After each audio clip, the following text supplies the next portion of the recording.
first time they put it in a car. This is where the hostages were brought. Virtually all, whether they wanted to come. Buried together and father and son. You need a buffer.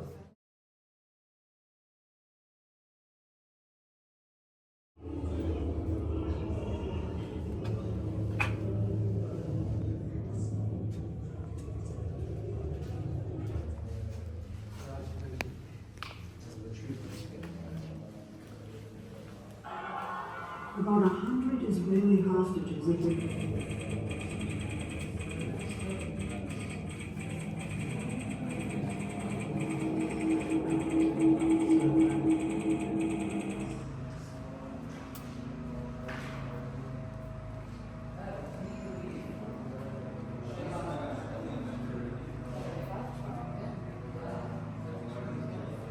This is current, this is now, this is still happening. And we have an opportunity to tell it now and to make sure that humanity as a whole understand what had happened here. Because these are not the acts of human beings, the atrocities that happened and the desire to annihilate the Israeli and Jewish people, it's just the first step. You mentioned that it's important for the public to know about what happened on the 7th of October in all its brutality, Yes. in explicit graphic detail. So then why is the exhibit done one by invite only? There's a lot of security around, those who have been invited, for example, we can't disclose where it is, etc. So there's a lot of secrecy, one could say, about it. Why do you need those type of security precautions for an event like this? For the very exact reason you're asking the question, because security is paramount.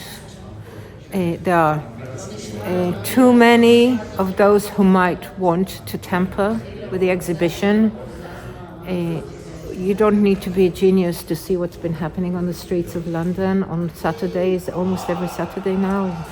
There are enough people who hate us, who deny what had happened, who believe this is just more of the Jewish propaganda, who would want to tamper with the exhibition.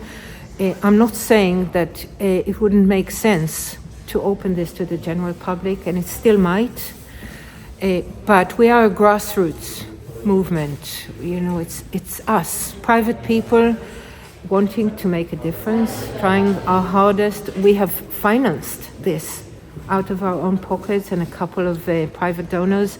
So there is no big funding behind this. There is no Israeli government with a propaganda. There's nothing. It's just us. The rise in antisemitism is quite apparent.